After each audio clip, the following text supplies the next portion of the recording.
Welcome to the Temporary Insanity Podcast.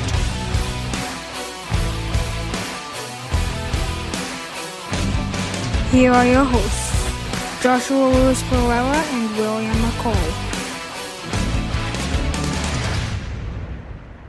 Happy Friday, everybody. Welcome to another week as we join some good friends in studio today at our Temporary Insanity Podcast. We're in studio. Technically, we're in Will's dining room / studio. We decided to take a field trip. My name's Josh Pereira. I'm your host. I'm here with my smooth sounding brother-in-law and good friend, Will McCoy. How you doing, Will? Hello out there, people. And this week, we have a special treat with our dear friends, Mr. Domenic Percival and Miss Sierra Tanzi. How you guys doing? I'm good. How are you? I think I've just kind of going to become a little self-conscious today because I think I have the least smooth radio voice out of everybody here today. It's very forced. You're kind of just pushing for it. I think you are a little nervous because we come in with that heat. For real. I mean, mine is like a little more on the nasally side. You guys have like that nice baritone, and then Sierra's got like that sweetness to it. I'm just quiet. Yeah, Sierra's very quiet, and I'm exhausted. I've been hooping for like 2 hours now. I'm exhausted. Well, we're excited because today we're going to be taking a little bit more of a light approach to our program. Over the past few weeks, we've been hitting some hard topics like talking about In Trump We Trust, and then the week before was Made in China, and then the week before we talked about revival. Today, we talk about a topic that's been in the queue called Mind the Gap. Quite frankly, I think that I'm going to get a little schooled, I don't know, Will's pretty smart, so I don't know how schooled he'll get, but... today's topic is basically talking about how there's a couple of, differences that take place from generation to generation. And I know that every generation claims to be the greatest. I mean, the boomers are always telling us how they're the greatest generation. It's a lie. They're really not. There's honestly no ifs, ands, or buts about how false that statement is. I mean, and how cocky are some of these generations? Because you even have like the generations like the quote unquote the greatest generation, right? Like just like in the name, they call themselves the greatest generation. I understand If why they were it's the greatest, called that. They would still be alive. But I don't think that's how aging works. well, they're old. I mean, you Most can't be of the them are greatest, dead. But you can't be the greatest and not be here. That's fair. Well, to be fair, you guys did just before the program call me old, and I'm only going to be 35. So I think we have to. I mean, compared to everyone else in the room. Yeah, you are the top of the millennial food chain right now. Oh goodness! Well, we do have Haley in the room, so Haley, she can call all of us elderly if we really wanted to. We could just call Haley young.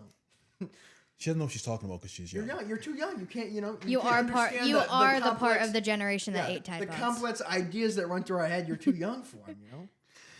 But in all honesty, what's funny is from generation to generation, we see how times change, and there's always like a segregated difference within each group. I mean, in every group, you're gonna have like the hustlers. You're gonna have the lazy, like for the lack of better words. And please don't take me the wrong way. If maybe you're not lazy. Maybe you're just motivated. Yeah, not as driven. I guess. Yeah, less than. Or maybe you have maybe you're an out of the box thinker. Like I'm using air quotes here. That almost sounds more offensive than lazy. Well, I had a kid come out to me one time. I was like, he came into my office and he sat down. He was asking me, I was interviewing this kid for a job.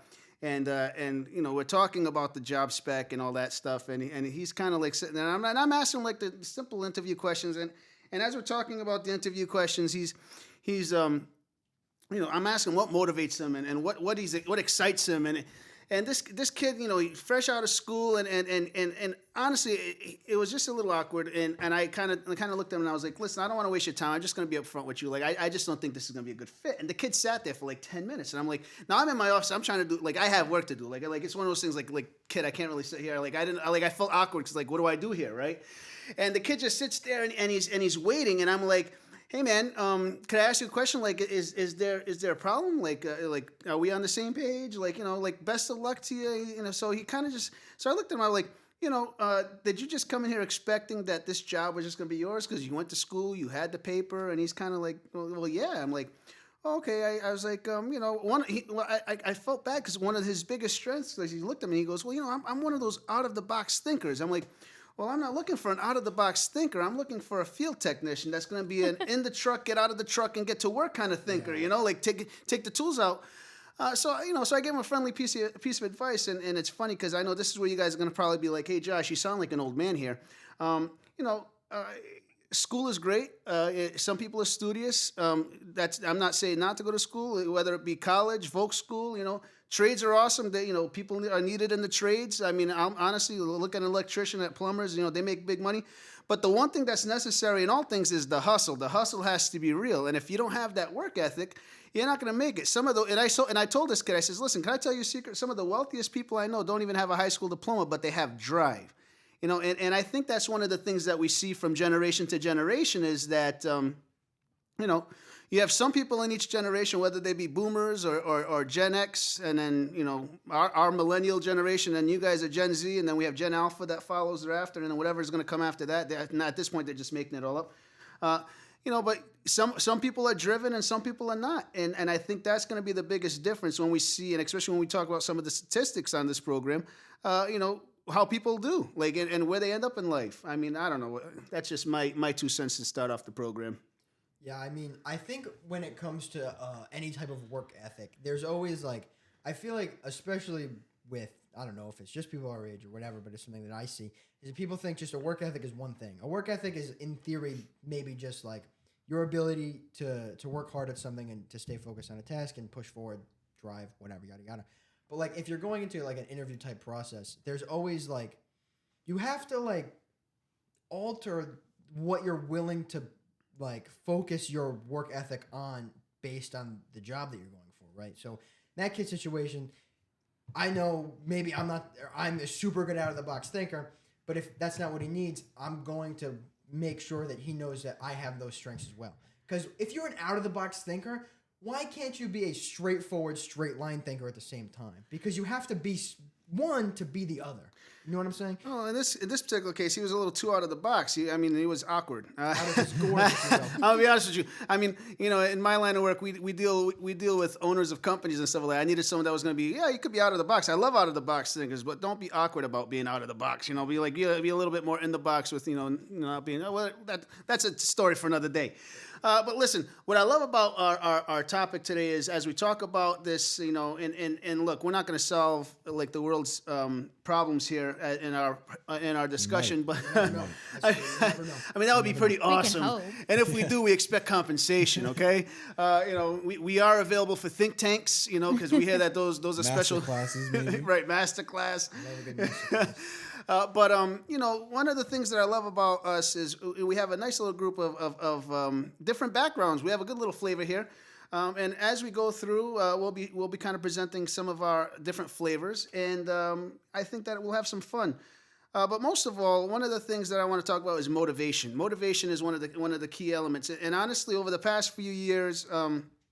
Perhaps that's the secret ingredient that's been missing. I mean, I've caught up with some of my high school friends, and listen, I'm only 35, so you know we're gonna put this on the table right now. It's not that long ago that I graduated high school in 2006. Okay, now granted, you were probably like That's what crazy. 2? 4. Okay, I don't know. I'm 20 years old. Do the math, Josh. 2002, 2006. There's a reason why I'm not an accountant. Graduated I know. college a really long time ago, guys.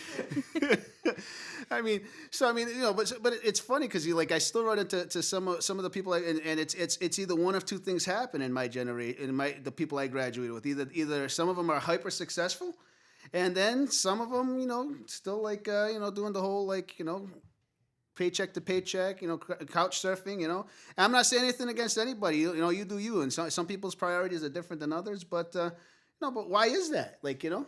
I look at generations. You can isolate anyone, and it's like broken down to like 3 phases.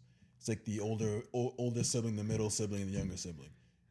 They're usually the older in the generation. They're the go-getters, right? Because they're fresh. Like they're usually a little older. That's where their motivation is. And you have like the middle, kind of like couple years younger. They see like how hard like the older like millennials for my instance work. It's like, okay, that's nice, but I can tweak that a little bit to kind of like skirt by so I don't have to work as hard. And you got like the younger of the generations, like they're both working hard, so I'm gonna do none of that and hope life just works out. Like for say college, for instance, I had to pay for college for like CCRI. my generation, just a couple years younger, they get college for free. So they don't have to work they don't have to be as motivated because now they're like the younger kid getting stuff handed to him is like, oh, yeah, you're the younger sibling. Oh, here's, the phone at the, younger age than your siblings. Here's this for free. Here's that for free. Oh, we can help you along. And it's like, okay, why are they going to be motivated? They don't have to be. They're getting stuff handed to them, at least from from a millennial standpoint. So it's interesting seeing like the breakdown, like how the older ones have to work a little harder, and the younger they go, like the less work they feel like they have to put in. Well, for motivation, I also feel like it really depends on like where someone is in their life. Like True. my motivation is like what motivates me is probably a lot different than what motivates Dominic. Because like, for example, I have a kid and that's really just making me not drop out of school right now. But like Dominic's motivation could be The bag, honestly. the bag. That's And- just as good. Explain to an old timer like me what the bag is. Is that money? It's money. Get that. Just Get want to that make bag. sure. Okay. The bag is it's money. It's like money the bags. ability for you to be financially stable enough where you have a little bit of something to throw around and still live a good life. But I love what you guys bring up here, and honestly, I didn't want to press the issue, but let's start off with Sierra's point here. First of all, for those of you who are listening, her kid is totally adorable. I mean, my boy is. I mean, Mr. Baby is cute. I mean, that kid is gonna be trouble, my man. It will be trouble. Gonna be a little heartbreaker. It will be a heartbreaker. Oh yeah. I mean, Seeing those eyelashes, girls are gonna swoon. Yep. He's gonna be growing up with me, so I'm gonna teach him a thing or two. But The lady killer, we're gonna start calling him soon. I mean, he's already gotten me in trouble numerous times because I go into like we'll be like just out and about, and Nancy just yells at me because like every time we pass Carter's, I'm like I got to go in there and get something for the baby, And now I have like double trouble because now I have like a new nephew too. you like have a bunch of babies. so it's like Carter's. Wait, 70% off? Like wait a second. Well, it's like the more he grows, the more fun it is to dress him because like clothes get less ugly. Baby clothes, like when they're like newborns, kind of ugly. Well, I'm it's not 'cause gonna lie. 80% of the time when newborns are born, they're pretty. But like ugly. I just bought him like the cutest little outfit They're, for like, his functional. dedication next Yeah, Sunday, they're and I spent $30 on this outfit. Ridiculous. No, but I try not to spend $30 on outfits for myself. Ridiculous. That's I'm hoping why. it just means it's a little better quality, but it's ridiculous. Well, but let's go back to the motivation talk. I mean, so you made a really good point. I mean, let's be honest here. I mean, you've always been, the studious go-getter. I mean, kid, in school, you've always been that smart student type. Good grades. You've always been that picturesque person that had a plan. Like, you've kind of been driven as to what you wanted to be, what you wanted to achieve. And to be completely frank, you don't have quite the personality of the person that's going to let anybody push you out of that mindset. I mean, you're pretty much, this is what I want, this is how I'm going to get it, and you're pretty much ready to throw some elbows to get there. I mean, that's a very good and unique quality. I mean, I think that if anything, the baby made it that much more decisive for you to be like, you know what? Nobody was going to get in my way before. I was going to trample over whatever I had to trample to do what I had to do. But now I have my kid, and now it's like, wait a second, because now you have like that mama bear, like, okay, I'm going to do what I got to do. I mean, you can correct me if I'm wrong. It definitely, like, obviously having a kid, honestly, having a kid was never really part of the plan, like, even in the future. A long time. It was never really a part of the plan. But, accidents happen. But obviously, like, I love my child more than life itself. But I feel like now that he does exist, and even more like now that he's like, I don't want to say like more sentient, but like now that he's like, now that he's like, crawling around and like actually like, hey, you're my mom, and I recognize that. It's like, it feels like, well, now I'm like gonna be spending almost like 10 years in school for a reason. Like, it does motivate me a lot more. Well, look, I Also, gotta. not to call my kid an accident. You know what I meant. Yeah. Things happen. It was a mistake. Happy No, accident. it's not. It was a As happy Bob Ross mistake. says, it's Happy accident. accident, which He is was fine because he's I was here. also an accident. So we're just continuing And down that as road. was I. Full disclaimer to my friends who are your parents: this was not intended. So I love you both, and your daughter is fully speaking on her own bequest. Okay, but I signed a contract. we are not being held liable for anything that is being said on the broadcast today. Oh, that's liable. I dare you. But clearly, since you opened the door, and I don't want to put any discussions on the table that you're not comfortable with. But I mean, you're okay with us talking about Ethan, of course. Yeah, fine. Look, Ethan in himself. I mean, let's talk about this for a second, if you don't mind diving in. Ethan has been quite the. I mean, he was just. Surprise is an understatement. I mean, if you don't mind diving into some of that, I mean, you didn't even find out you were pregnant with Ethan until what, like 7 months. So Right. I found out I was pregnant in February. My first appointment, like my first ultrasound, was March 8th, where they told me that I was already like 30 odd like weeks in. And me being dumb, who like never even paid attention to pregnancy, I was like, how far along is that? And my mom was like, you're giving birth in like a month and a half. That is And I was like, exactly and surprise. then I had like March, which was like completely fine, nothing like weird. April, I had my baby shower, and the next day I was in the hospital for 2 weeks. Well, I mean, in your life in general, and I'm only saying this, and like I said, I'm only saying this to speak to two testaments here.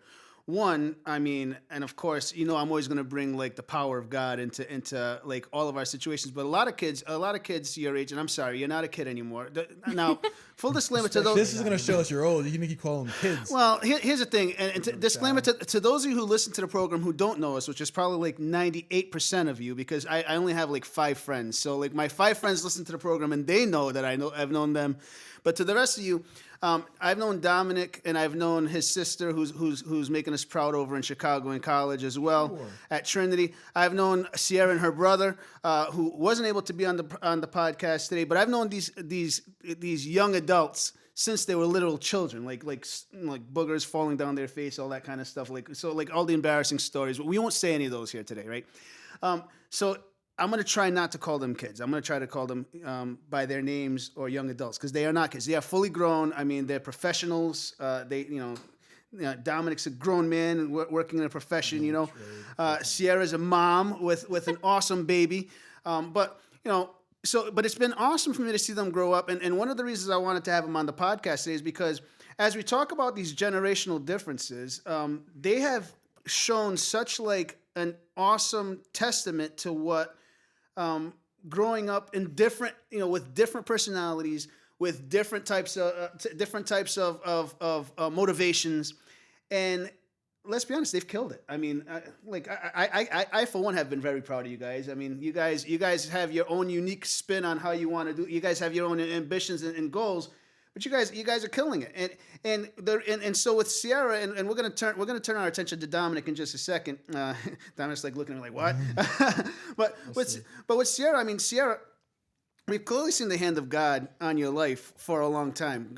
Now, granted, we have another episode coming up soon that we'll talk a little bit more about that, because that's not quite the direction we're going in today. But I mean, Sierra's had different things that she's handled in her upbringing, some different hurdles, let's call them, that she's jumped. But now, finding out you're pregnant as late as you did, so basically, like literally, like, hey, surprise, I'm coming. You have no time to really plan. Like, you don't have the full 9 months to set up like the nursery and all that. So basically, it's like, hey, I'm pregnant. Hey, the baby's coming really soon. Hey, I'm having a baby shower. Okay, now I'm going to the hospital for 2 weeks. Oh, here's Ethan. Pretty much, yeah. But here's the awesome part about that. Right. Oh, thinking about it, it's wild. I didn't realize it was all that fast. I feel like when it all happened, it was all like, we have like months until this is happening. And then it felt like months went by, and then it was like, oh, she's in labor. This is right. And then it was like, wait a second. We only found out about this 2.5 months ago. I think it felt a lot like, it might have felt like a lot longer for everyone else too, because obviously like the hospital is still in COVID mode. So like I wasn't allowed anybody except for like my one person and that's it. So I was just like, people would ask me like, any updates? And I'd be like, I wish I could tell you. I literally don't have any. Yeah, I feel like because everything was pretty much over text. So I feel like that like made it like it was like a day felt like a week. Like, oh, how's Sierra doing? Like, oh, she's still in the hospital. Like, still, and it was 2 I think weeks like was the a long first. time. Furious at Oh, that was so crazy. It's like I don't even know if I should be Well, that's furious at another nurses, thing. but, Every I should because be I was probably. only like we were both, me and Justin were both only 19 at the time. So they like the nurses like it felt like they were just kind of taking advantage of us. Like, you guys are young, you guys don't care. It was like, obviously I care. This is a child. Well, but Someone's got to care. here's the thing. A few things stand out as we kind of experience this, because now like we have a very tight knit friends group. I mean, as like a friends group. I mean, you have a lot of people that really love you. I mean, clearly. And it was one of those things where what an experience it was to have like everybody kind of come together, to try to kind of navigate this craziness all in one shot. But here's the thing that I admire most. At your age, at the time, most people would pretty much fall apart. I mean, let's be honest. In terms of your generation, and again, I'm not trying to put like a blanket statement, but more so than not, okay, your generation doesn't handle pressure very well. And I know I'm going to get like a lot of flack from this. I'll probably get somebody bashing us on the Facebook, but I mean, generally speaking, like having all that thrown at you, and here's the other part that really impresses me too is up until this point, you had already been on your trajectory. You already made your marching orders were in place. Your plan was enacted. You were in school. You were doing what you had to do. You were killing your courses. Then you find out this news, and it's like, okay, stayed in school, continued to kill your courses. Like, hey, I remember you telling me about you've already passed their classes, so one or two professors that may have given you a hard time. So clearly, I had a professor that legitimately told me to drop out. Which is crazy. Yeah. Yeah, she was like, professor. well, when I had my kid, because she had her kid at 17, and she dropped out of high school, trying to convince me that was the same thing. And I was like, well, you were 17. I'm 19. And it should have been opposite. It's like, hey, I had a kid young too, but like, I eventually got over it, pushed through it. Well, I get what she was trying to say. She was trying to say, like, take as much time as you can with your kid and everything, but, like, just straight up telling me drop out, not the best move. Yeah, it's a bad approach, but I think that the sentiment was there, where it's like, all right, well, now you just have time where you can focus on raising your kid, and then when you're ready, you're more than capable enough to hop back in, but the approach was all. I think that's tough, though. I think for everyone's generation, but for your generation, I think the world moves too fast for you to take too long of a break. Yeah, but also, if you look at like the statistics of people that drop out of college, barely any end up going back. Right. So like, if I did drop out, I'm very confident in saying I probably wouldn't have ended up going back. Well, it's tough. I mean, it's tough. And to the professor who said that, you know who you are, and I know that I can drop names. We may be smart. Well, No we won't do that. I don't want to be sued. We will be liable to do that. No I mean, we ain't got no money on this podcast yet, so we can't be sued. But you know who you are, okay? I'm not even convinced she knows what a podcast is. I think we're fine. And all that to say this, and let me go back to where I was trying to throw the spiritual part into this. Cece, I'm really happy to have you on today, because a lot of young people get dissuaded about what they can be used for and how they can be used and how powerful they really are. I love what it says in Timothy chapter 4, verse 12. It says, "Don't let anyone look down on you because you're young, but set an example for the believers in speech and conduct and love and faith and in purity." I mean, these days, people in not even just your generation. I mean, let's be honest. Even in my generation, as old, I'm using air quotes, as you guys think I am. Like, the boomers and the boomers and the generation before us, which is your dad's generation, by the way. Look at us as we're still youngins. I call him old too. It's fine. You don't have to feel left out. Well, I call him old too because I'm younger than him. So they look at us like we're the youngins, and everyone's looking for that role model, and you going through what you did, and of course continuing to rock it, because now you're still slaying it. Is Slay still cool? No, you missed it by a couple I miss it all, guys. It's amazing what God can do with strong young people. I mean, it's just amazing what God can do. I mean, here's another one for you. And this is where we're going to transition to Domenic for a little bit. Samuel chapter 17, verse 42. And when the Philistine looked and saw David, he disdained him. I like the word disdained here. For he was but a youth, ruddy and handsome in appearance. Because, Domenic, you're a handsome guy. So, I mean, everyone knows, everyone in our faith knows the story of David and Goliath. Hey, if you don't have faith in Jesus Christ, we're going to talk to you at the end of the program. But for those of you who have faith and grew up in the church, we all know the story of David and Goliath is out there challenging all of God's chosen people, and nobody wanted to fight him because he was a behemoth of a man. And this young handsome dude named David comes out and challenges him, and Goliath had a disdain towards him. And honestly, sometimes it's tough for your generation because a lot of us in the previous generations kind of look down at you guys and kind of give you a hard time, kind of like that teacher was doing to you a little bit, like kind of trying to stack the cards, like you can't handle this. And what's funny is even though sometimes the cards are stacked against you, you guys tend to continue to prove us wrong in many cases. Some of y'all are still kind of lazy. I'm just going to put it out there, right? I think that's in every generation with the laziness. Yeah. That's a thing. But it was before you get to Dom completely. It was funny when you called them kids because I've known them a little less time, but they're still younger than me. I've known you my whole life. Yeah. What's funny is I knew you as a kid too, so it's kind of like But even they're very mature for their ages. Even people might be like, oh, she has a kid, oh, she's mature. But even Sierra, if I want to have a good fun debate about something, I go to you because you had that maturity to have a nice cool debate. And Dom, I forget how old you are. It was funny. Even in Philly, we were hanging out. It was oh yeah, Dom's not even 21 we're not the yet. Same age. It's not even 21. But you can hang out with people older than you because you have that kind of maturity, kind of that swagger.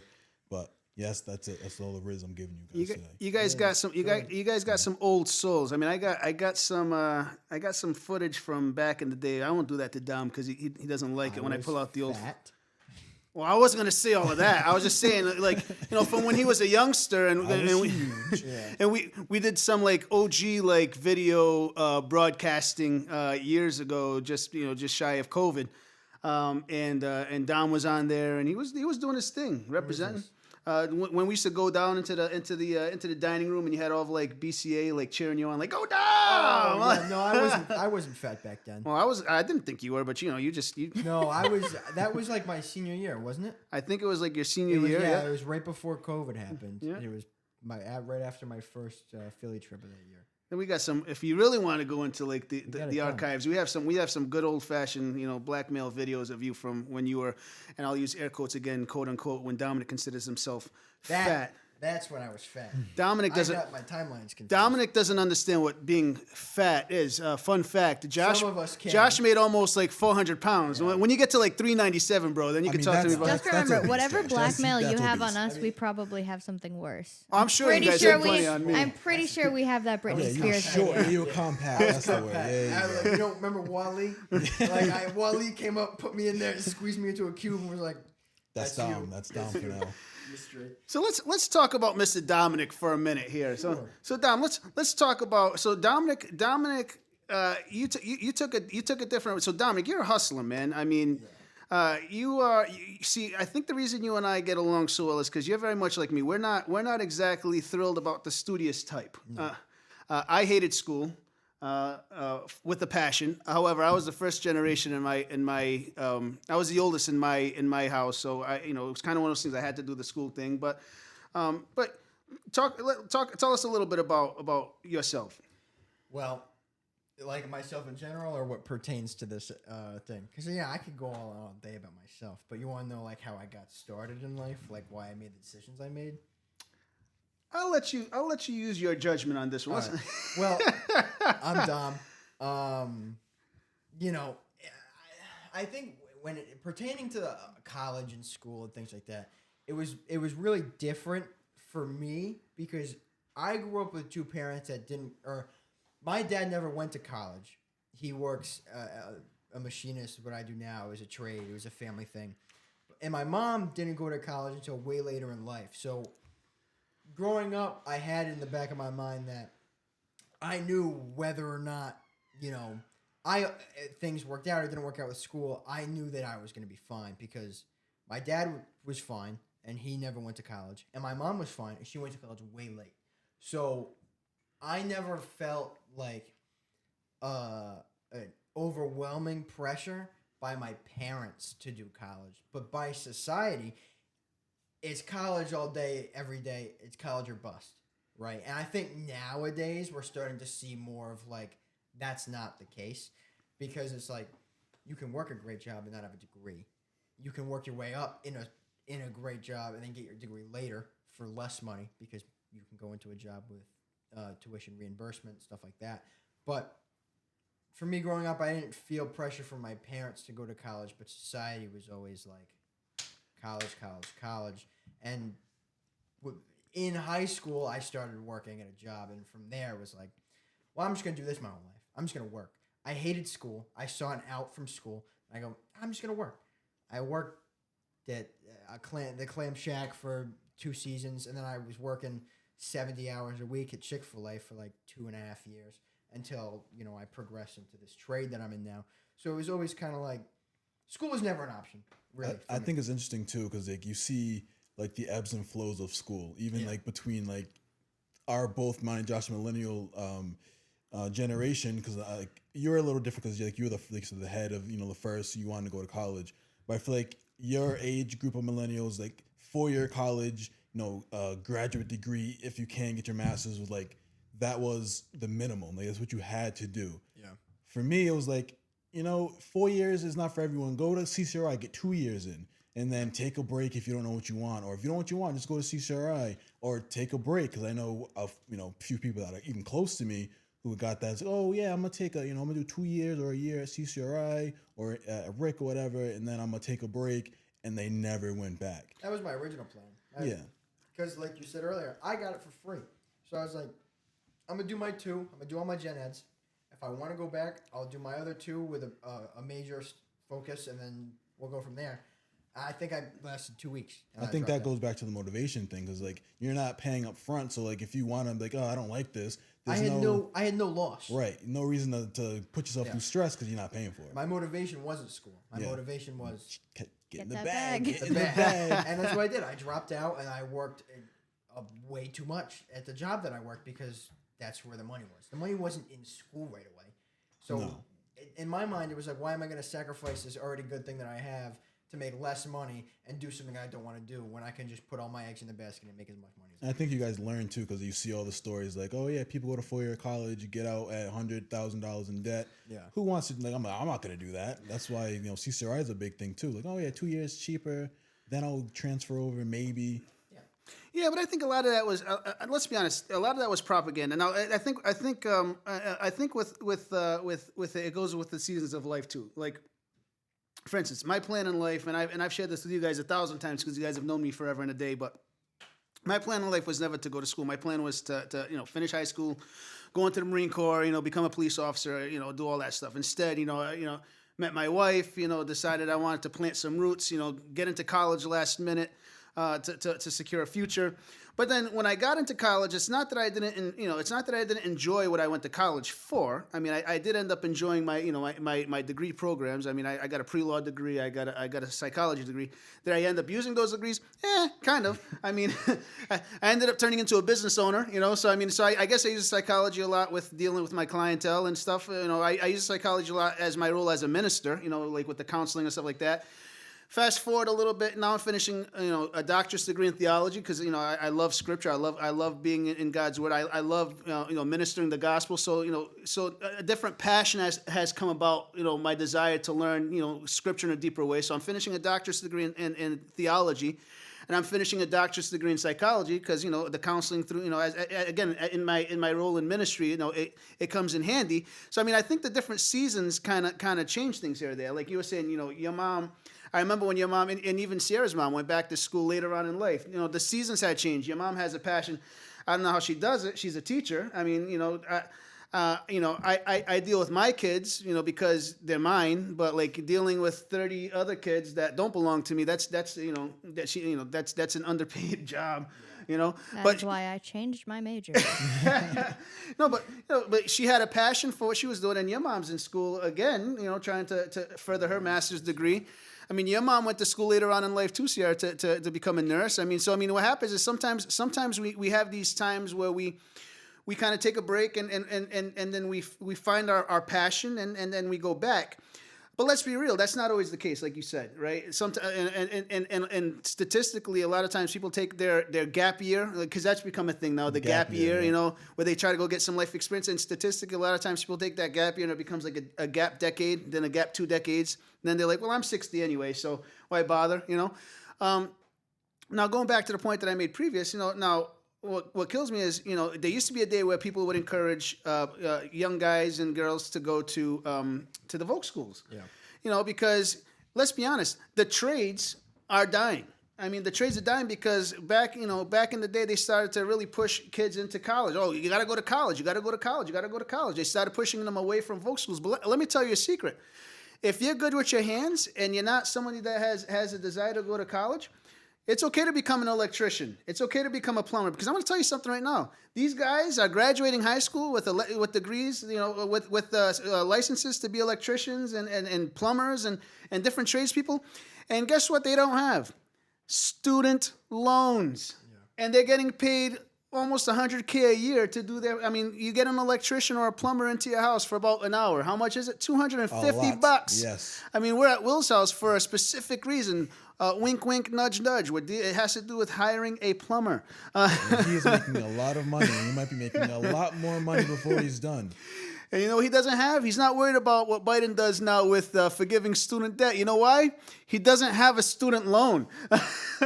So, I mean, you know, and I'm not saying not to go to college. What I'm saying is the path that you take has to be one that you're passionate about. And success isn't derived from a paper on your wall. It's about doing something that you love and being good at it. Now, Cece's going to be a lawyer because she and for those who don't know Cece, she's great at arguing.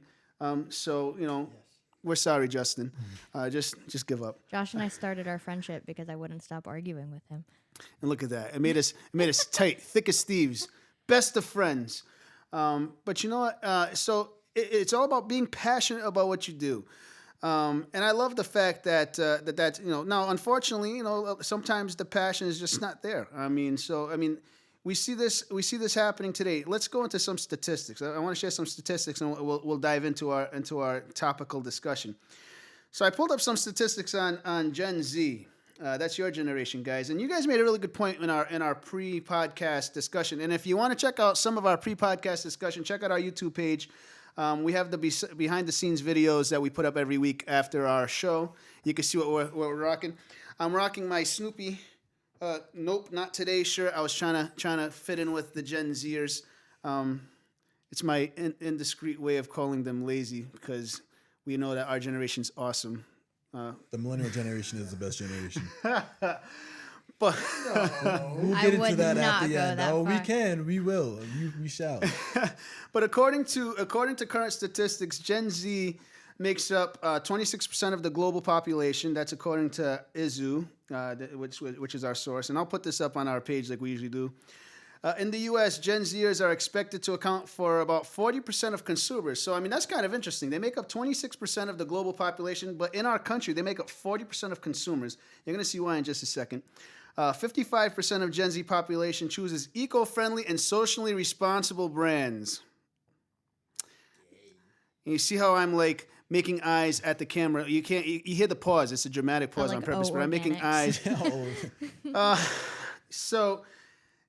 Yeah, this is the generation that's really about like being green. They hate straws and they hate. What was the thing that we had? Speak for yourself. I love straws. I know, but that was like the turtle thing with the straws and. So what sucks about being in the generation that I'm in is that I'm encompassed with the snowflakes that also come from this generation. Anybody that was I think we got them started after 2002, because everybody has to have an opinion on everything now because of social media. Some people shouldn't have a platform to absolutely speak their opinions. I mean, that goes for the boomer generation too. They shouldn't have a platform either. But the But like millennials, they the should have a opinions on are like different ends of the spectrum. Like the boomers are like get married by the age of 20 and like have kids by the age of 21. Listen, I got married at 21. I'm just Wait saying. a minute. Somehow, But both then like opinions are fact. but then like Gen Z is like don't get married. Gen Z is like, I can't afford to move out right now, so I'm not gonna get married and get a house at 20. I mean, they are still couch surfing. You know what I'm saying? So I'm just saying. I mean, honestly, I would too. My favorite is like Two grand a month my for a favorite is when one-bedroom I was apartment. your age, I owned a house.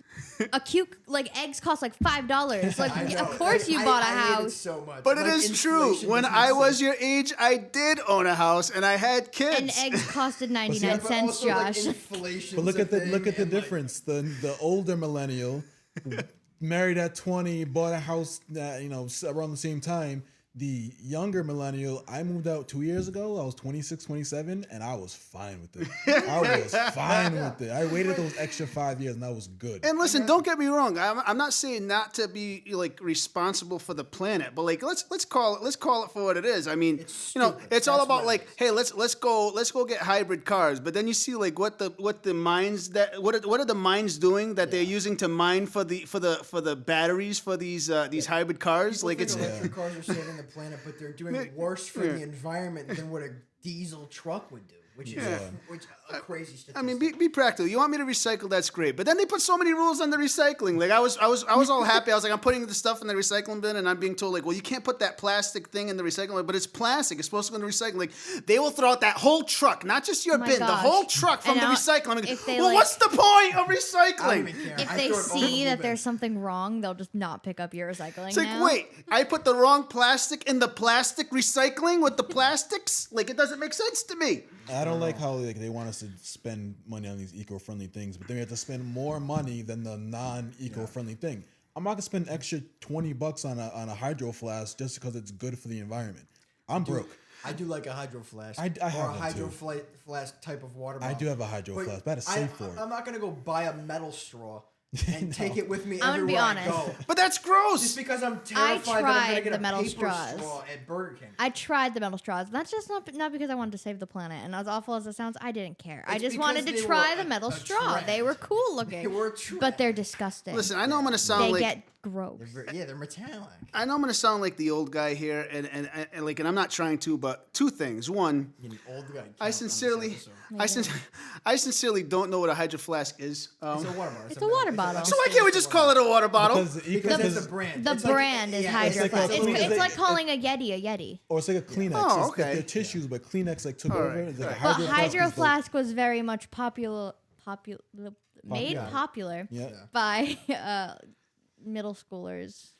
Teen women. Teen women, yeah. To Hydro Flask, if you happen to be listening to this podcast, we'd love to pick up your endorsement. I would take a Sponsor sponsorship.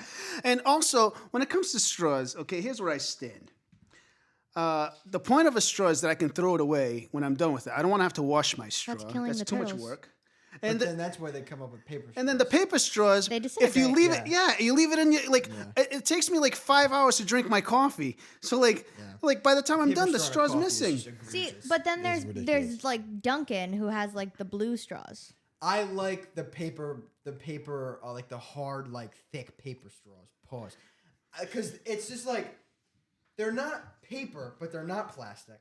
They're a fun, happy medium where they don't disintegrate, but they are biodegradable. Yeah, I think that's the same thing with Dunkin'. Like their blue ones Yeah, are the blue they're ones. plastic, but they're biodegradable. They're nice. Plastic, fine, I'll but take they that. won't kill the turtles. Yeah. Well, in any case, Gen Like the Z turtles die anyway. Gen Z Yeah, leads they the do charge. if the straws go up their nose. They die anyway. Can I tell you a secret? Not During for the like industrial 150 during the years. industrial revolution, okay, for you and Sierra's my girl because she's a history nerd like I am. We cared not. Well, actually, I think we're all history all nerds. love Like, history. like during the industrial revolution, we cared nothing about the planet, and the turtles did just fine. All right.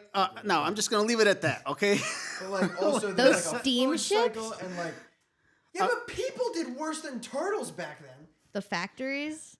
We're probably worse worse than The they are now. asbestos that like But everything was built with. Humans were worse off Wait, than turtles. did you realize that the USA is like the only one with an EPA? So like, okay, so we're doing great for the environment in the USA, but The let's greatest go to like generation- every other country. Let's go to every other country where we're buying all our stuff from. Who doesn't care about the turtles? The greatest generation is only the greatest generation because they outlived all those factories, honestly. They didn't They outlive didn't. them. They all got cancer. Oh, if you or a loved one have mesothelioma, that's all them. I don't have mesothelioma. You know who the greatest generation is? The attorneys that have the commercials that say if you or a loved one have mesothelioma, right? I like the Camp Lejeune commercials that have been coming out I lately. don't even know what that is.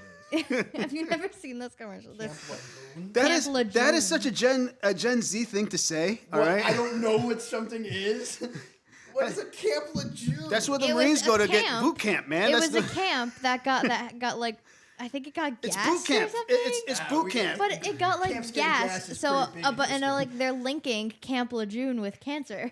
So, If there was gas, then of course so there's they're cancer. saying that if you were at Camp Lejeune, you can be like recompensated Recompensated. because you have cancer from it. Yeah, I mean, it's just everything. Anything from 30 years ago, you get cancer from. Yeah. Oh yeah, Am I pretty wrong? much. Like, Pretty much, yeah. you couldn't even live in a house 30 years ago without getting cancer. Got the lead. You got the Well, asbestos. You got technically, the uranium. lead was pre 1978. So But there were a lot of houses still. That's true. If that's if thing. the walls were 'Cause it painted was- with lead paint, they didn't go and strip the walls in every house. No. well, in Rhode Island, we don't have to be lead safe. We just have to paint over the lead. So as long as it's encapsulated, so like, Yeah. so your kid can literally peel the paint down a few layers and still chew on it. As long, and apparently that's all right. Until there's a hole in the wall, and then it all just. All the way down to the horsehair plaster from Yeah. the 1920s. All right, let's see. Let's get some more Gen Z numbers here that will set probably some other tangents going. According to Dell, and this does not surprise me, a whopping 91% of Gen Z population say technology will be a decisive factor for choosing a job. So apparently, if it requires you to use pen and paper, you guys don't want the job. You guys want a job with technology. That's more than understandable. I mean, I kind of get that too. I love I hate- pen and I hate paper writing though. We're like that's You're like different. the way. Remember, you're a nerd. Okay. Pen and paper's great for like learning stuff. I tried taking notes on my iPad for class, and it was genuinely, I think, one of the worst ways I've ever attempted to take notes. School and work, like it is different though, because as a society, we're moving towards a very digital. I mean, yeah, State. files are all like files on the computer. And how much easier is navigating a Google Drive than to go through a filing cabinet of things I looking for. kid a lot you easier. not. I do have to do a little bit of both on my job. I'd rather look through files on a computer than files. in the Want to know what's Absolutely. crazy? They actually use an app to pick a jury now. Apparently, there's an app for that. I haven't There had is? jury duty yet, so I haven't either. my buddy's had it 3 times. That's so unlucky. Privileged. He's 20 years See, old. I he's think had it that's 3 times. privileged. $5 a day, man. You get paid five. I thought it was 15. I don't know. I haven't had jury duty in a No, while. I think no. Now I think you only just get reimbursed for parking, and that's it. I thought They it. don't even pay for your lunch, I thought it was. or at least that's in Mass. They don't pay for your lunch. I think Rhode Island is different. Maybe. I think 'cause you my make buddy lives 15 in Seacon. Rhode Island. So yeah, he makes no money, and they reimburse him for parking because he's got to pay for parking up front, and then you can go get lunch, but we're not going to give you any money for lunch. This next one really infuriates me, and it makes so much sense. This makes me nauseous. According to Forbes and Y Pulse, I hate Forbes. These are such random and Y websites. Pulse, it's 97% of all Generation Z individuals learn about new products from social media. So y'all get your news and everything from social media. like- Absolutely. Yeah, I mean, I think there's a way around it though. Like I don't get all my news from social media per se. I listen to a lot of podcasting. I only watch the news if my dad has it on while I I'm think but I think because the point is you guys would pay to have no ads rather than watch a commercial on TV. Yeah. Well, I mean, like That's this not is true. I would not. This is I don't mind watching commercials. If I don't have to pay for ad free something, I'm gonna watch a like commercial. Hulu Live. I'm gonna watch it. I'm gonna watch it. I'm gonna watch it. 100%. I pay extra money for Paramount Plus, no ads, because I don't want ads. And then guess what? You still get ads. You still get Which ads. is kind of crazy. Yeah. We should Isn't probably it talk like about one 180-second long ad in the beginning? At the beginning, yeah, it's nuts. But like, I 100% agree with the stat because it. But I also I don't think it's right, but I agree with the number because I've been saying for 3 years. Kayla, my sister, who's in college, doing whatever, Shout out, girl. Just doing whatever. gets Learning. 97% of her information from TikTok, and 67 of it, I'd say, pulling a number out of my whatever, is false information. I don't think there's a problem with getting your news from social media as long as you don't stop there. Like, get my news from if Twitter. you That's the genuinely, problem. if you genuinely if you like Twitter. find something on Facebook, like, I tried to think of a celebrity that everyone would be mad if I said that they died, like, but I couldn't think of anyone. But like this person, I'm still mourning the loss. Selena Gomez. I'm still mourning the loss of Selena Betty Gomez White, died. so- Can die.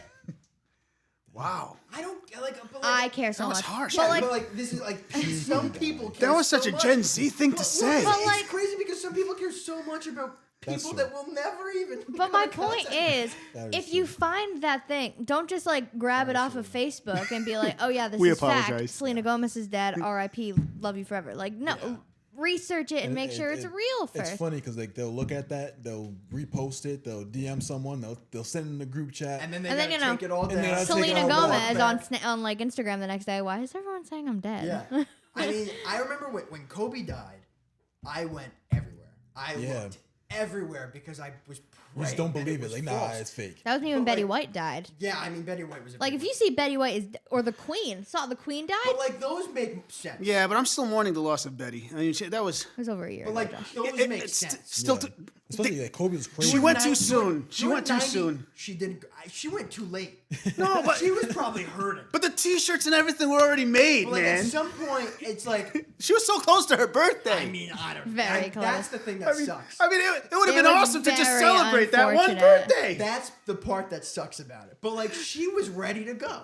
yeah. I mean, I feel bad for all the But I newspapers. think- They all had like the articles already. Like I think the like, fact that like everyone had this like, oh, Betty White's never gonna die thing, that's what made it so much more surprising and like, and she was still acting. Yeah. Now you want to talk about work ethic? Gen Z, Betty White didn't And, give like, it up, man. it's what made it Work more ethic, like I need to what's his name? research this. Old guy. He's in so many. Morgan Freeman? No, he's like 83. Morgan Freeman is action the star. man. He's a Morgan, cowboy guy. I'm not gonna lie, Morgan Clint Freeman Eastwood? is on my Yes, 2020 that's list. a work ethic because he's still doing action movies at 90 years old. Listen to And all you, directed. all you media outlets. Okay, all you magazines. Upon Clint Eastwood's elderly ages, do not preprint any of his stories like Betty White because you will set him up for failure. Okay, because we're not ready to lose him. It's too I don't soon. even know who that We're is. 3 movies away from Clint Eastwood What? dying. I He's a don't. good I actor. don't Clint know Eastwood does some good faces, but if you told me like he was this character in this movie, I'd know who Have it you is. seen Gran Torino? No, If you didn't, you should. You gotta watch Green. no, I don't. Think Joe, your daughter needs to be educated on Clint He's Eastwood. old Okay. in Gran Torino too, and that's still an absolute heater movie. All right, let's see. You guys do have some good ideas though. 58% of Gen Zers would want to have good work-life balance. What is that? I keep being told of this work-life It's- balance thing. I think that's such a stupid statistic. Good work-life balance is 100% like of your people boss should have asks, work-life like balance. your boss asks you to stay an hour late. If it's bad for your mental health, say no and go home.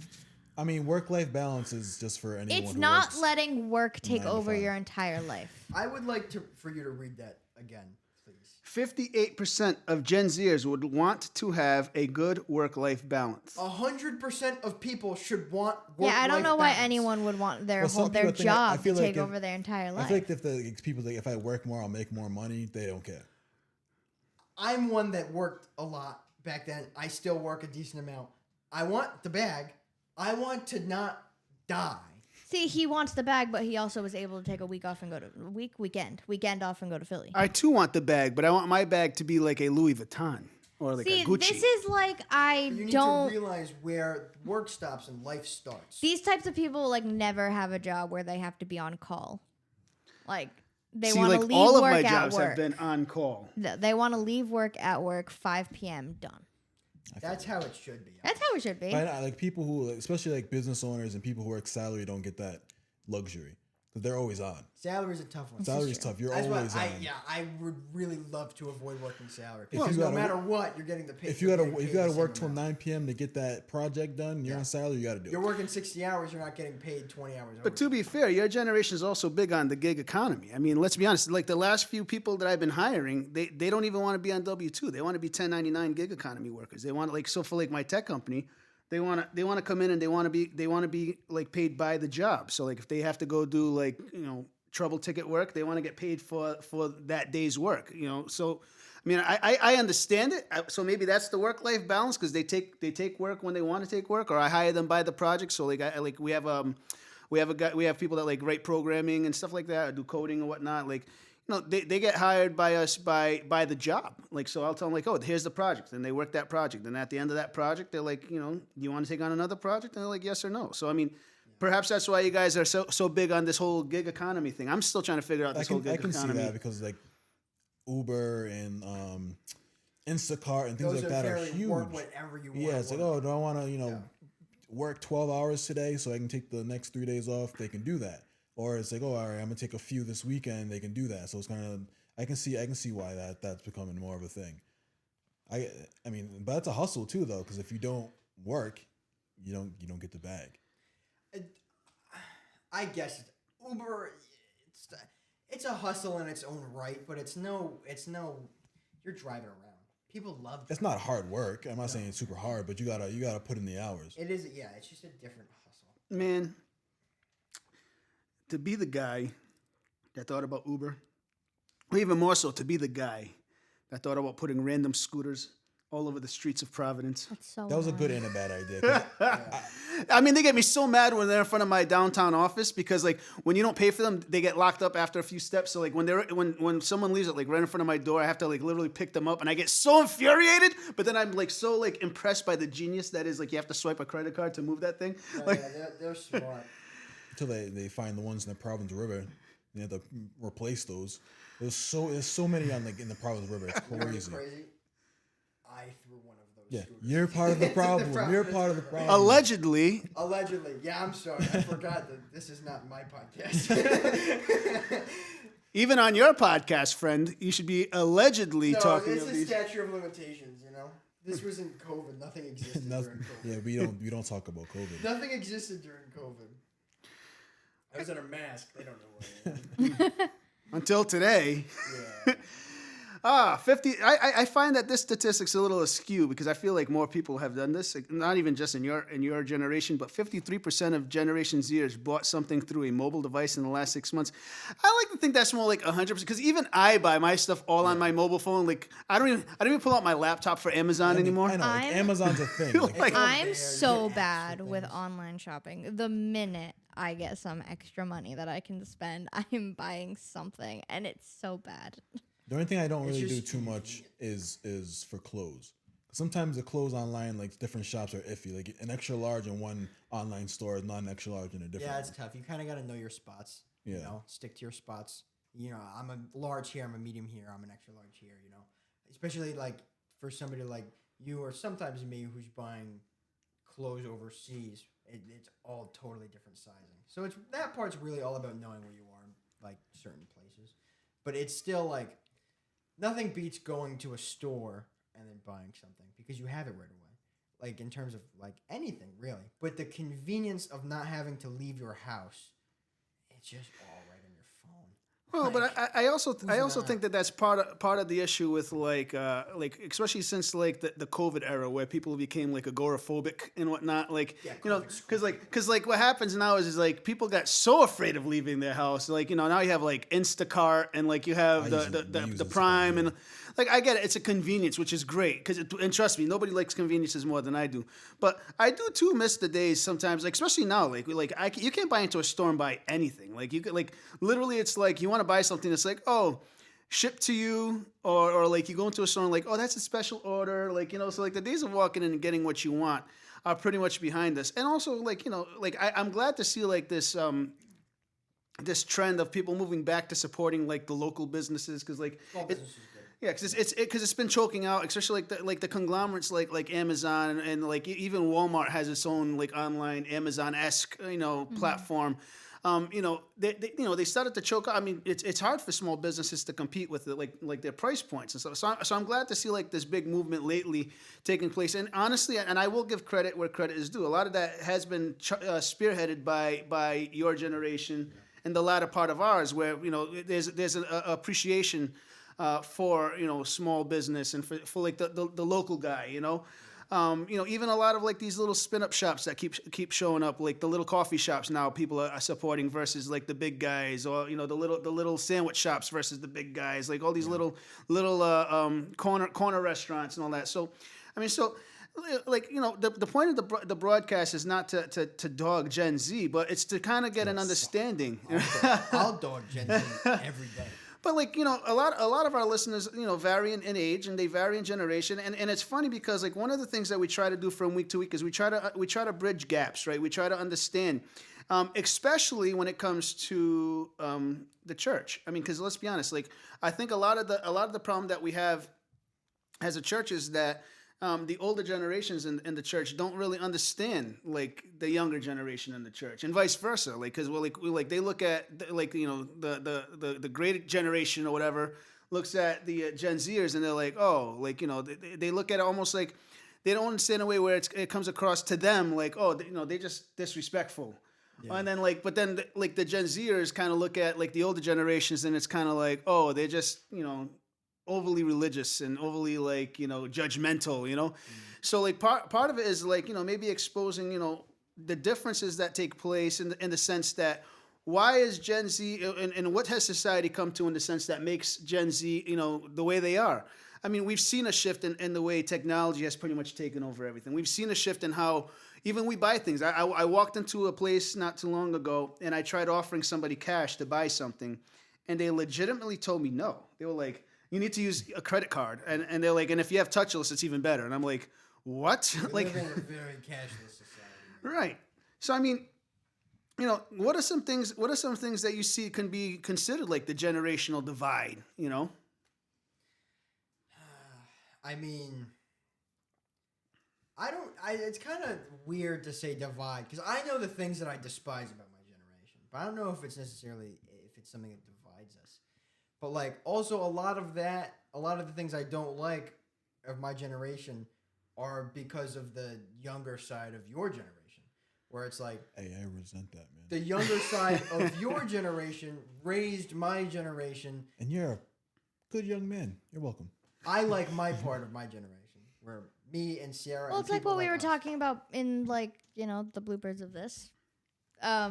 Where we were talking about how we said, what did we say? Like 2000, like 2004? Oh, yeah. I said, anything 2004 and beyond, we don't associate because anything to do with. Dominic and I aren't a part of Gen Z that, like, ate Tide Pods or other stupid things that they did. Like, we were a few. The salt ice challenge where they just, like, burnt themselves with ice. Like, we weren't a part of that. That actually came back because when I was younger, that was the thing. Like, we are, like, yes, age-wise, a part of that generation of people, but, like, we're old enough to say, hey, you're acting like an idiot. Maybe don't do that, but we're also young enough to, like, still be able to act our age.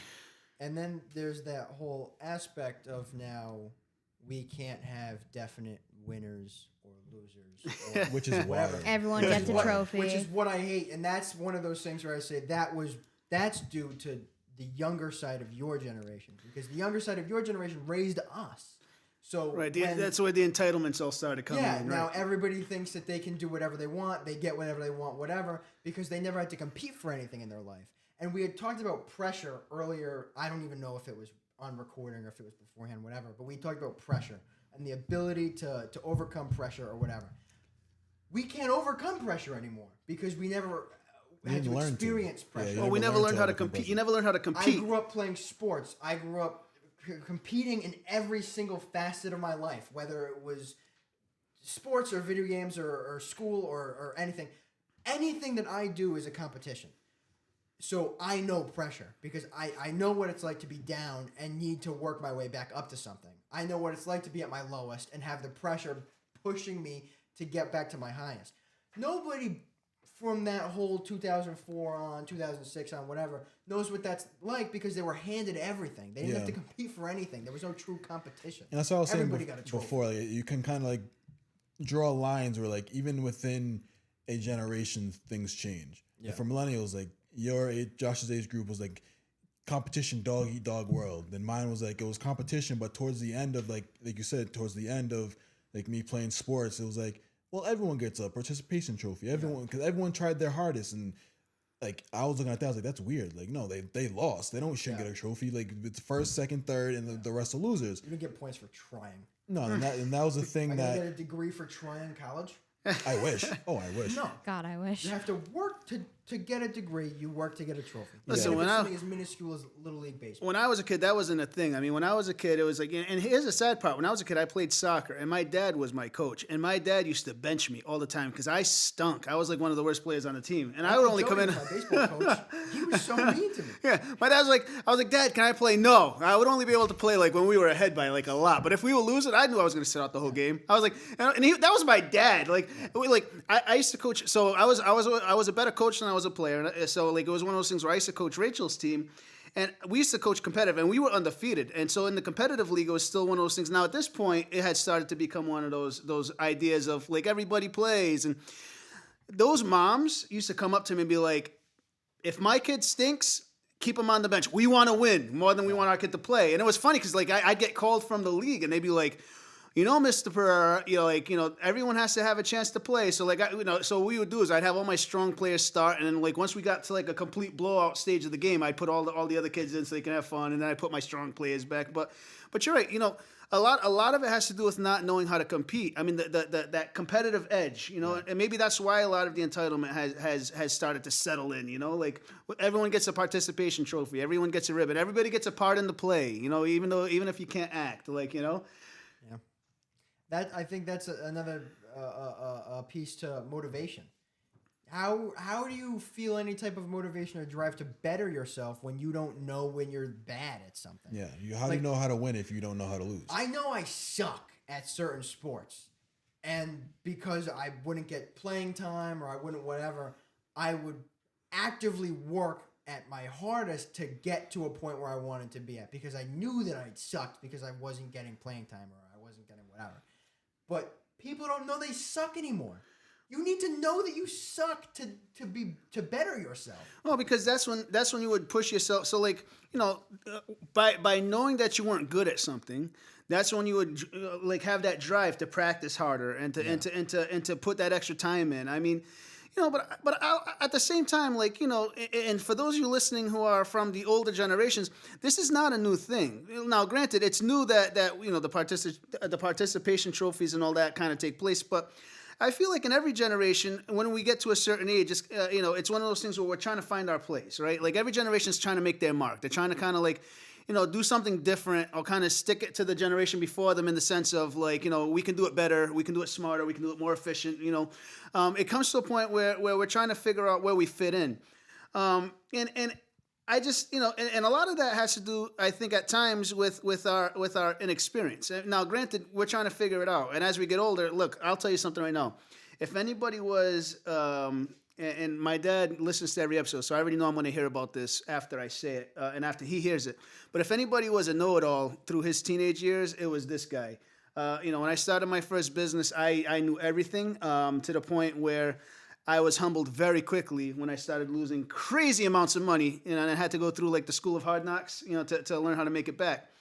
But one of the things that really, I held on to when I was growing up, and that I had to learn the hard way, is that doing things on my own strength and trying to figure it out on my own had made it difficult. Now, you guys grew up in church, and Will's been in church for quite a while, and granted, like I said, in another episode we're going to talk about your specialized journeys in the church. But did you ever find that you had an advantage in having, the support that comes in your faith? The deep question. I know, I kind of blindsided them with this one. Like a deer in the headlights look for a second. Personally, not really. When I think about, and I don't know, because, not to spoil my faith journey or anything, but, during that little time of me saying, hey, this isn't for me, I didn't really feel a difference in the support in my life. Maybe the stability in my life, but the support itself, I don't know. So wouldn't you say, couldn't the argument be made that the support that you had in your life was because of the faith that you were part of? So for instance, your parents were still in the faith. all of your support system was still in the faith. We were all praying for you. We were all kind of, so like, wasn't your entire support system kind of like faith based? I mean, I guess, but maybe the reason it doesn't feel like that is because I didn't lose anyone. Like everyone's still like, no one said, "Oh, well, you're not like in the faith anymore." I'm gonna like not talk to you anymore. Not talk to you. I'm not gonna like damn you away from me. Like I'm still gonna support and love you. So maybe that's why it doesn't feel like that way for me, just because I didn't really lose anyone. Like I didn't lose any of my support. In Jeremiah, there's a letter that's written to the exiles. In Jeremiah chapter 29. And Jeremiah wrote a letter from Jerusalem to the elders, priests, and prophets, and all the people who had been exiled to Babylon by the king Nebuchadnezzar. And I love what it says here in verse 10. This is what the Lord says. You will be in Babylon for 7 years. Here's some back pretext to it. But then I will come and do for you all the good things I have promised, and I will bring you home again. Listen to what it says here in verse 11. And this is kind of a verse of encouragement that we use a lot when we're talking to people in our faith. For I know the plans I have for you, says the Lord. They are plans for good and not for disaster, to give you a future and a hope. In those days when you pray, I will listen. If you look for me wholeheartedly, you will find me. I will be found by you, says the Lord. I will end your captivity and restore your fortunes. I will gather you out of the nations where I sent you, and I will bring you home again to your own land. Here's the point that I'm making, because since then, and since the point that you were just making, you've reconnected in a way with God that's just been unbelievable. I mean, especially seeing everything that's happened with your son and how God's kind of had His hand upon your pregnancy and with like everything that He's been doing with Ethan and all that stuff. Based on the scripture that I just read, you grew up in church. Your parents dedicated you as a child. They raised you in the ways of God. You had a relationship with God growing up. You went through all of these different twists and turns, and then you had a little bit of a falling out where you were trying to figure stuff out. It could be named like an identity crisis, where we're trying to figure out what our next steps are. But meanwhile, I think it speaks to the testament of God's love and like the love that people had for you, because you're just so lovable. You never really lost anyone, in your own words, right? Like everyone kind of, so we loved you so much. All your friends, all your family were there just like really loving and praying on you. And in the background, all of us were just praying hard for you and for everything that was going on with you, no matter what it was, whether it was school, because we prayed for it, and we still to this day pray for everything. We pray for your schooling, we pray for your kid, we pray for your, fill in the blank. The other day we were praying for your car, Oh, Daniel. And so, and now here you are, right? Here you are. You're killing it still in everything that you're doing. I mean, granted, I'm not saying that it's a cakewalk. Your relationship with God has been coming back into a different level now. You're still, not saying that you figured it all out, but you're still kind of working things out. God had a plan for you. You may have taken a left turn, but you made it back. So isn't that the very definition of your faith still being in action, even though you weren't sure where your faith was? I mean, I guess so when you put it like that. No, and here's the only reason why I say that. It's a toughie. It's a tough question. It's like, what does that mean? Well, what I'm trying to get at is this. There's a lot of people in your generation that are going through struggles, and they're going through times where they're trying to figure it out. And unfortunately, see, you guys are fortunate because you guys have a support system that loves you. We love you guys. I mean, you guys know how we roll. I mean, you have a team of people, Will and myself included, that will go to bat for you any day, anytime.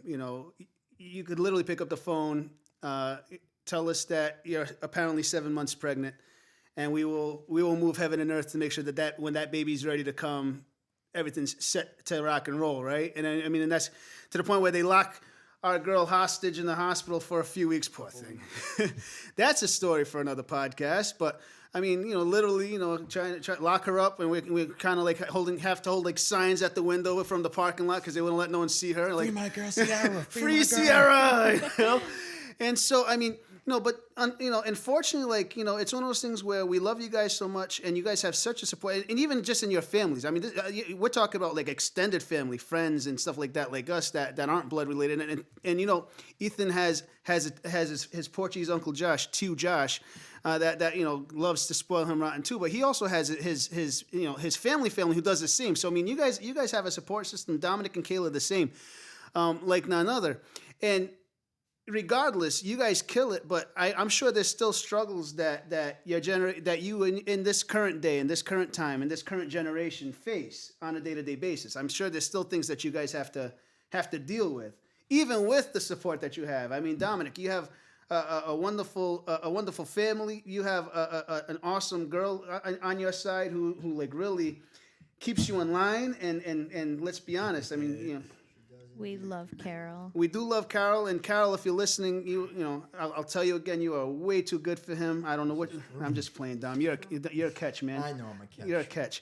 But you have some awesome people in your corner. Sierra has some awesome people in it. I'm blessed that I have awesome people in my corner, and I think Will's blessed that I'm in his corner. I'm just playing. I mean, I got some cool people in my corner. I'm fine in my corner.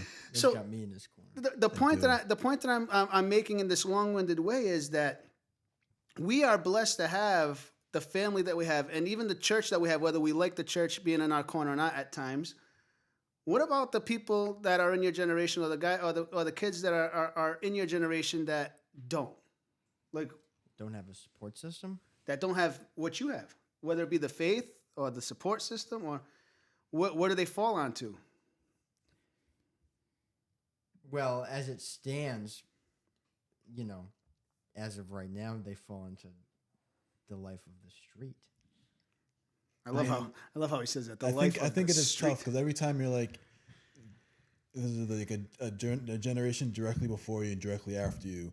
The generation that's older than you is always going to look down on you like whatever you do is crazy. Like you're silly, they're lazy. Like every generation talks junk about the younger generation. And if the generation below you, you can't go to them for advice because they're younger than you. Why would you go to someone younger than you for advice? They don't know nothing. So it's like sometimes like the blind leading the blind. It's like if I'm, a millennial and I'm, I need help.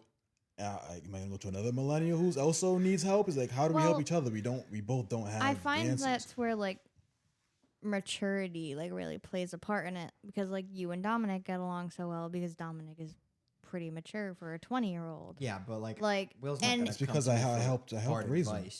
yeah, I might sometimes. Nah, but you guys can. crazy stuff. But like, do you feel like as a millennial, Will often judges you? Will doesn't judge me, no. But there are people in his age range for sure. But Will But for I one, think the will- more will not. maturity someone of a younger generation shows, the more likely the older generation is to respect them. I can agree. I think I That's see a what good point. I see what you're saying, but I think more than maturity, that's an act of humility.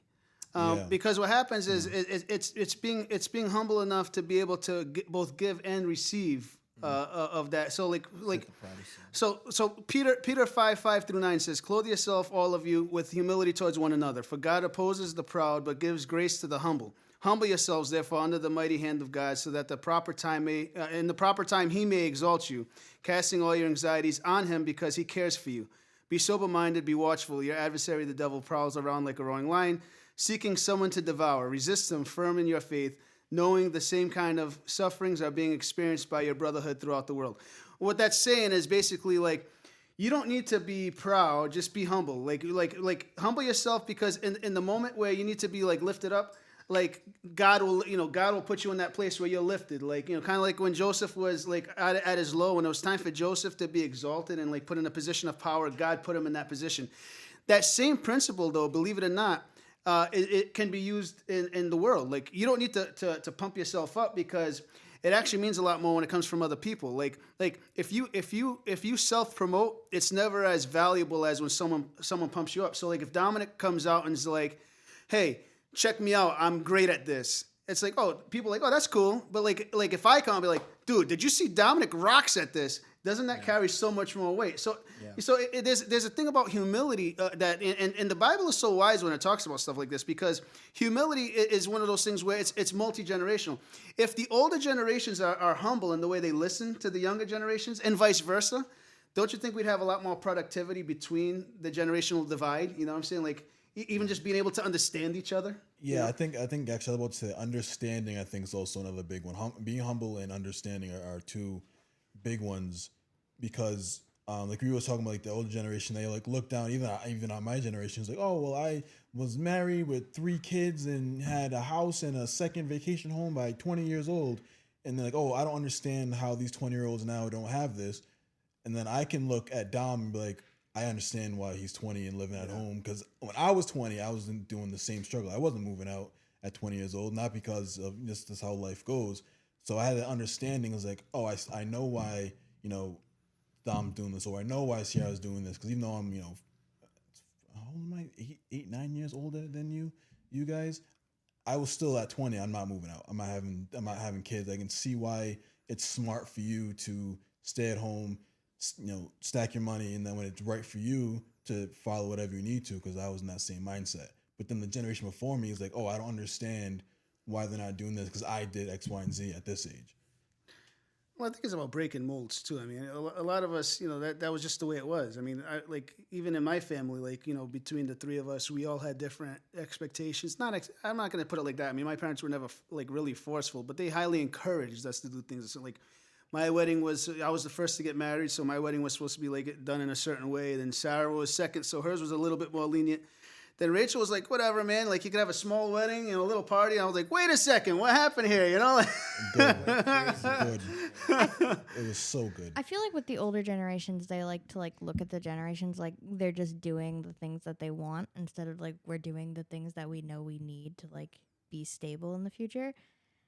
Yeah. There's always gonna be that aspect of one thing, it's they don't want to move out, but I'm staying home because I need to save money. It's not because I would love to move out. Nothing against my parents. I love my parents. I love that they're letting me live in their house for free. But I would love to have my own house. I feel like that's a dream. Yeah, I don't think it's a matter of having something against your parents. I think there's also that desire for independence. Yeah.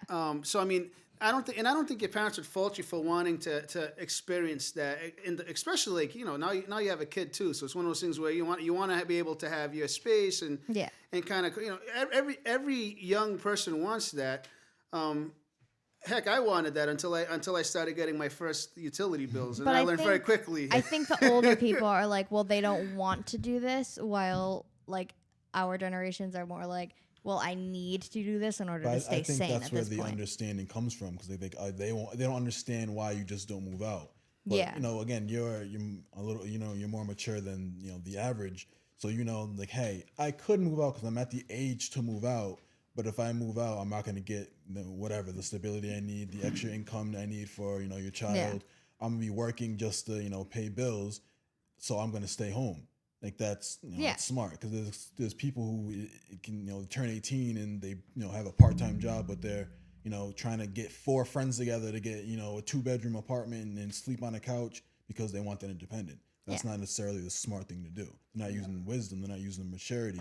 They're just, because they can, they're just doing something. I remember when I was a little kid, and me and my friends would be like, when we grow up, we're going to have this such cute little apartment. Everyone's and we're going to get a house. No, that's not going to happen. We're going to buy a 7-bedroom house, and everyone's going to pitch in. Yeah, that's obviously not how life works. It's and you learn that the value very of quickly. Money. We don't know what money actually is. $5 can't buy me a 4-course meal. Are you sure? No, it's kind of crazy. It is kind of crazy how people of older generations expect us to be able to follow the same paths that they did, when they just they're so just out of touch with what reality is. Where it's you could be 10 years older than me and be so out of touch with reality and just expect me to follow a path that you followed. But I can't do that. I can't. If I were to follow the same exact path that you followed, it wouldn't work for you. I'd be under a bridge. Yeah. Because now everything's more expensive. It's harder to do things now than it maybe was 10, 15 years ago. Interest rates on houses and the apartment. I think a lot of older nuts. generations stop paying attention almost. Once they get their house, they have their kids, they have retire, get all that, this and that. I don't really know how all that works. Pay attention to the housing market when you need to. Like then they're like, well, nothing has changed that much in like 50 years. But then if you have to actually take a step back and actually like look at the numbers every once in a while, yes, it really But has. it's funny because they like to remind you, it's like, oh, well, I bought my house back in whatever, and it cost me 82 cents and a gallon of milk to buy my house. Like, well, houses. Buy me a house for 82 cents. Like, oh, well, gas in my day was, 25 cents. Like, well, that's not how it works. So I can't do the same thing you did because the world is completely different. I think the And big thing. wages are much higher. No. I think the big thing that I try to offer people, especially like recently, more over the past few years, it's been one of those things where a lot of people have come to ask me for advice, like, especially when it comes to more so like the business world, like, starting companies and stuff like that. And I tell people the same thing. Look, I'm not the smartest guy. I'm really not. But what I can tell you is I can offer you the mistakes that I've made. And instead of trying to tell people how they should do things or what they should do, a lot of what I offer people is my experiences and how I messed up. And you could either take it or you can't. If I was this generation, what I would be asking previous generations is like, all right, maybe I can't learn a lot from you on what the housing market was back then because it's been really different. Maybe I can't really talk to you about inflation because things have become super inflated. But when you were starting your career, what were the mistakes that you made? Because that's something that doesn't change, right? Like, you can learn from the mistakes that or when you were getting into your first home, what were the mistakes that we could all learn from previous mistakes. I mean, history, when you look at it, since we are all history nerds, what we learn most from history are the mistakes that were made historically. You know what I'm saying? We're supposed to learn from historical mistakes. Do we actually? Not so much. I mean, so we tend to try to let it repeat itself. But that's the thing. And honestly, like, if you're a younger person listening to this broadcast, which I kind of hope we get some young audience listening. We tend to have a pretty mixed bag of listeners. You don't have to figure it all out on your own, and I get it. It's the empowerment movement we have going on and we started that empowerment movement with our millennial generation. Like, we could be self-sufficient, and I'm not saying you can't be self-sufficient, but being self-sufficient doesn't mean you have to be an island unto yourself. Being self-sufficient means being able to figure it out, and it's okay to ask for help, and it's okay to become be part of a greater community. It's okay to work with people from different with different experiences and backgrounds to achieve your goals, and it's okay to not try to carry it all on your own shoulders. And for your older generation that's listening to this, reach out to a young pup, but do it without trying to sound condescending. Yeah, because everybody needs perspective. I mean, you can't just be old and use being old as an excuse for not having perspective. Being older doesn't always make somebody wiser. No, Because that's very wise words from you, Gen Z, right there. If you don't have perspective, then you're no better than the people that you're calling stupid. Well, but the Bible does have a lot of insight as to how the young can learn from the wisdom of the older generations, but it does go back to what you're saying. You have to have some wisdom to offer. Now, wisdom from an older generation means that you're coming at it from a position of love and a position of caring, rather than a position of I'm such and such years old. Because nothing turns somebody off more than I am such and such years old. I've been walking this earth since long before you were born, and this is and because I don't know about you, but my ears just turn right off. Okay. Yeah, as soon as it sounds like, oh, I'm older, so I'm better than you, it's like, all right, I don't want to listen. That's just the same way I feel when I get the whole. I was 20 years old. I had a house. It's like, but I don't care. Like, I just don't care. Like, what were you? Well, I think a lot of older generations also have like selective memory. Like, they like to remember the good things. Like, oh yeah, I had a house when I was 20. I was like, yeah, what else did you do? Yeah. Well, I worked and paid my bills. Exactly. I don't want to do that. Asbestos. You have mesothelioma. Dial. And then they have like all the same number now. The lawyers got smart because when you know what it is they're getting sold that they can't remember the phone numbers anymore. So they're like, just dial 444 44444. Yeah, 1-800. Oh man, we're gonna start wrapping this up shortly. I just have a couple of things I want to share. We're not saying that when you start getting into like what we believe, you can enjoy your life. The Bible teaches us in Ecclesiastes 11, it says, young people, enjoy your youth. Be happy while you are still young. Do what you want to do and follow your heart's desire. But remember that God is going to judge you for what you do. Don't let anything worry you or cause you pain. You aren't going to be young very long. Basically, what this is saying in Ecclesiastes is, you know, it's okay to have fun. It's okay to have a good time. But, you know, do it in a way that honors God. I also love what it says in Luke chapter 11, verse 9. And I tell you, ask and it will be given to you. Seek, you will find it. Knock and it'll be open to you. You know, you don't have to go through your journey alone. You know, you're walking in and you're praying about a career. Maybe you're in college, you're finishing up, or you're finishing up your voc school, or you're graduating high school and you're waiting for your next step. You know, it's okay to pray and ask God to help you with your next steps, your next direction. It's okay to ask God to send the right people in your life to surround you with the proper encouragement and the proper support system. Look, when you're surrounded by an army, you know, I know that the saying goes, it takes a village, and it's generally like designated towards like raising children. But honestly, like in life, it takes a village. Period. Like I don't know about you, but I still lean very heavily like on my support system, my friends, my family. You know, a little while ago we were talking about Sierra and her journey, and you know what? She's killing it, but I know she leans on her support system. I mean, she doesn't have to lean too hard because we all like to steal that baby from her.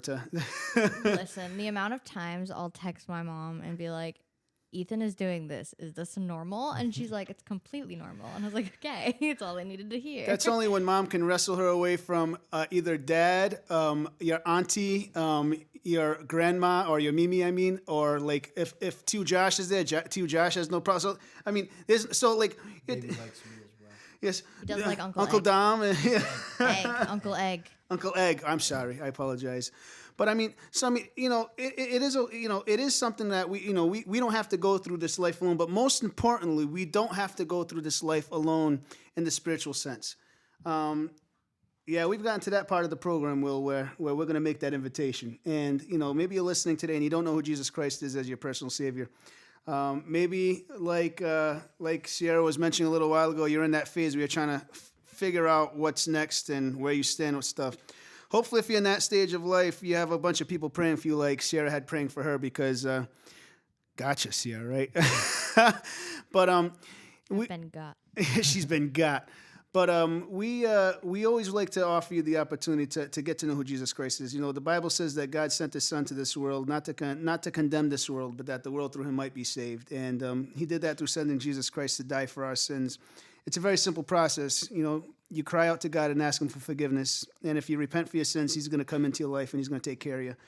If you're interested in accepting the Lord Jesus Christ as your Savior, just reach out to us. Go to our website, www.temporaryinsanitypodcast.com. There's about 1,000 different ways to reach out. We have people that are always ready and able to talk to you and to pray with you. And we just want to go on that journey with you together. Accept the Lord into your life. Listen, I don't care how old you are. You may be Gen Y, Gen Z, millennial, great generation, alpha dog generation. If you're in the great generation and you don't have Jesus Christ as your Lord and Savior, you might want to hop on that sooner rather than later. Definitely taken for that. Yeah, probably maybe 6 of you alive. They have gout. All 6 of them have gout too. The Lord They all have gout. The Lord can definitely help you with the gout. Lupus, maybe. So, I mean, and also the Bible does teach, don't put off till tomorrow what you should be doing today. Hey, listen, for those of you who've known me for a while and we're in my youth group class, I always told my youth, I says, you know, you never know what can happen when you walk out of a building. You might cross the street and get hit by a Mack truck. Literally half of your youth group is sitting in this room right now. Right, literally a good handful of you guys. And so on Tuesday, I was walking out of a hair salon, and I was crossing a parking lot, and wouldn't you know, I almost got hit by a Mack truck. And That's crazy. Did you actually? That's the I irony did. in Did you this not see the kind group of chat storm. where I was talking about getting almost hit by a Mack truck? I can't. I don't think I read that. Well, yeah. Did I ever tell you the story how for the longest time I thought he was talking about like iPhone Max, so I thought he was talking about like a Mac, like a No. computer Like a truck. truck I holding think we were on our way to computers. Berea one day where Josh just screamed Mac truck, and And I I was pointed like, it out "That's to you. what you meant?" Oh yeah, it's I like, think you almost what's died. His name? From Mac, from Cars. Right? That was his name. Oh, it was Mac. Yeah, man. So- well, I was never a Cars person. So I, yeah, Come on, what are we doing? I am now though. I Yeah, love all Cars. right. my We're not daughter. a Cars person. My daughter was with me, and she almost witnessed her dad get hit by a Mack truck. And my sister, who had just finished cutting my daughter's hair, almost witnessed me get hit by said Mack truck. So I literally tell you today on the podcast, do not put off till tomorrow what you should be doing today, because you may very well leave your car right now from listening to this podcast, close the door, cross that parking lot, and get hit by the same maniac Mack truck that almost hit me. Who speeds that way inside of a parking lot? Mack I mean, truck killer. Especially He's in a on- Mack truck. listen, Mack truck driver, if you know who you are, because you saw my face, because I was that close to your windshield. If you don't know who the Lord Jesus Christ is, you need to accept him into your life. So, just reach out. We'd love to talk to you, and we'd love to pray with you. And honestly, we'd love to set you up with the Bible so you can get close to God and get to know who he is. So, guys, what do you think? I think we did all right today. Yeah, Fun. it was good. It was a good I podcast. enjoyed talking with you. Get to know these young people's voices. We'd love to have them on. We have some cool episodes coming up that we'll get them on here for. I'm afraid about what's going to happen in some of our history I'm gonna episodes. go crazy. Sierra's already giving us the disclaimer that she's going to go crazy. So be on the same page about some See, stuff. but like my point, like I love the Revolutionary War stuff. So if it's Native like, Americans. if it's anything like Revolutionary War or presidents related, I'm gonna go we're gonna crazy. start from the beginning. We're gonna start from the beginning on Go some stuff. crazy. well, We know you love starting from the I beginning. love starting from the beginning. My people were Twice. taken out of Twice. their land. We Twice. get it. You don't though. You don't. I do. I have a feeling we're going to have some very interesting episodes coming up. But Sierra and Dominic, thank you so much for joining us Thanks today. for having me, buddy. Of Appreciate course. it. And Will. Mr. I'm William. a regular now. They don't have to thank me. Thank you, Will. Oh, William, you want to say goodbye to our friends? yeah. Happy Friday. Talk to you next week. Have a good day. Peace. Bye. Check out my podcast with Will. 3 a.m. in the party. 3 a.m. in the party. Shameless plug. Shameless plug. Love it. He did say he was gonna do it. said- I had no doubt in my mind. All right. It's not as in-depth Next as up, the- you're gonna hear my boy Aiden talk us out, close us out of the program. Make sure you check out his. Hey, Aiden. Aiden's also in the room with us today. I'm getting messages from your website from some of your fans. They're saying hello. So if you haven't gone to Aiden's official voiceover website, he's becoming more popular than I am.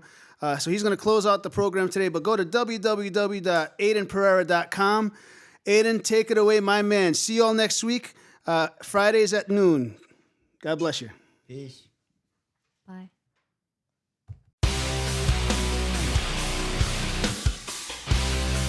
We hope you enjoyed today's episode. New episodes drop every Friday at noon.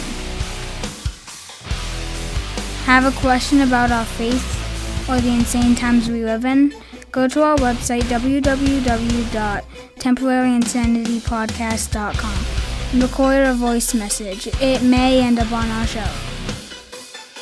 Follow us on Facebook, Instagram, TikTok, and our YouTube channel at Temporary Insanity Podcast.